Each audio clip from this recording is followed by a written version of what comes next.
Hey, it's Random Code here, and today we're going to continue with F&F code, and we are now hitting day 9. And day 9 is kind of interesting, and I have chosen to solve this using recursion because it's definitely very tailored towards a recursive solution. But the exercise is that we get some kind of input of a line, and we then need to find, in part 1, the next element in that line, and we then find more or less the pattern in the line by first having the first line and looking at the difference between each value, then saving the difference in each value, and then we just keep doing it like downwards to get less and less of a difference. At some point, we're going to have 0 difference, meaning we've kind of found the pattern.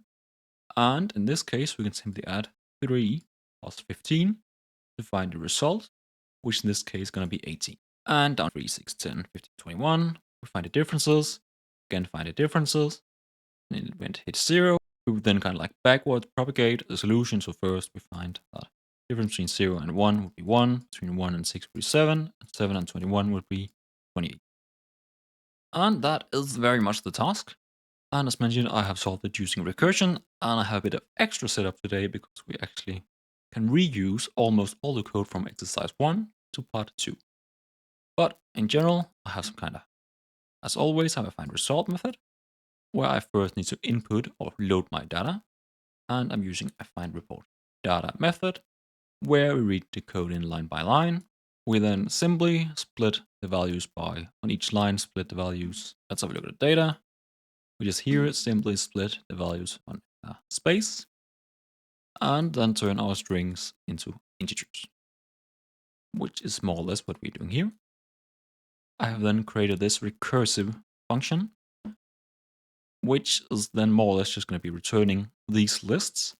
And in the end, we then simply just take the last element value and add them all together for all of our input. And when then looking at the recursive setup, as always, I would start by finding the end condition. And the end condition in this case is that all our values are 0. So first, I simply just run through all my values, check if they are 0. We would then return a new array list, because our return is going to be array list of integers, so a list of lists, and input our report values, which is going to be the list of zeros. Otherwise, if we're not at a list of zeros, we would be up here, for example. I would then take my report values, my input, then go through each of them and simply add them together. Or subtract them in this case, so it would be 10 or 13 minus 10 to find 3, 16 minus 13 to find 3, and so on. And we then very simply just run through them using a for I loop, because we're not starting, always starting from the first one and then looking at the first at the second, and then going to the last one minus 1, because it's going to be looking 2 at a time. And to then kind of find these new elements, we are then in a very useful situation where we can actually utilize the recursion, because we're going to go like upwards first. We're going to create all the lists, and we're kind of moving downwards in the recursion, and at some point we're going to hit 0.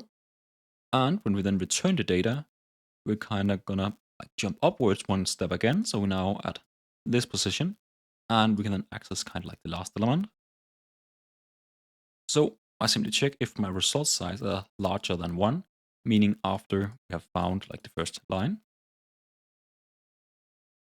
We would then, from this position, look at the previous value, which is always going to be 0 in the first case, and then simply add it together with the last value in the current list. And one thing that's a bit different, I'm now using an interface, because this part of the code is the only thing that's actually going to be different from part 1 to part 2. So we add an interface, a value adder, with a single method, and when I then actually use my find report values later on, I'm then going to kind of like inject more or less how we would like to find these end values. And we then add them to the list of lists and return a result in the end, which is then gonna like go through the recursion. And then how we actually define that we're gonna add these values together is that we pass the report values and the last values, so our current list and the list before our current list, more or less. And we're then going through our result, finding a result, where the result is going to be an integer, so all the next value added together. we're just going to stream through all our lists of inputs or reports. It's going to be a report. That's how it's described in the exercise. And for each of them, we're then going to take our report data and pass it to our find report values method, cursor method. And we then also pass an implementation of this interface defining how the add new report data function should be implemented. And in this case, as mentioned, it's going to be very simple. We're then going to add to our report values. So at the end of the line, add the last element of the current line plus the last element of the previous line. So very simple. And when we then have all our results, we're going to take our salt reports and then get the last element of the last element, meaning it's going to be all the way around. This one is going to be our last element, and then the last element is going to be our result. And we're then simply just going to be reducing all inputs to sum them together to find our final result. And as always, we can run it. It's going to work. It's going to be relatively simple. And that's it. And then the only difference from part 1 to part 2 is that now instead of finding like the next value, we need to find the previous value. Meaning, we're going to do the exact same thing as last time. We're finding all these values. But we can now then very simply actually reuse almost all of it. So this is my solution to part 2. It's very small. We can use the methods from part 1. Find report data, same thing. And now the only difference is that when we call find report values, we now have a new implementation of our add new report data, meaning we're going to be adding some values to this report data, where we now add this value at the front of the line, front of our list, where before we added at the end of the line, down here. And we then simply, instead of where before we subtracted, or we actually added together, find them, the last element of our line and last element of the previous line. We now take the first element of our current line and subtract it by the first element of the previous line. So our current line is going to be here. So 2 minus 0.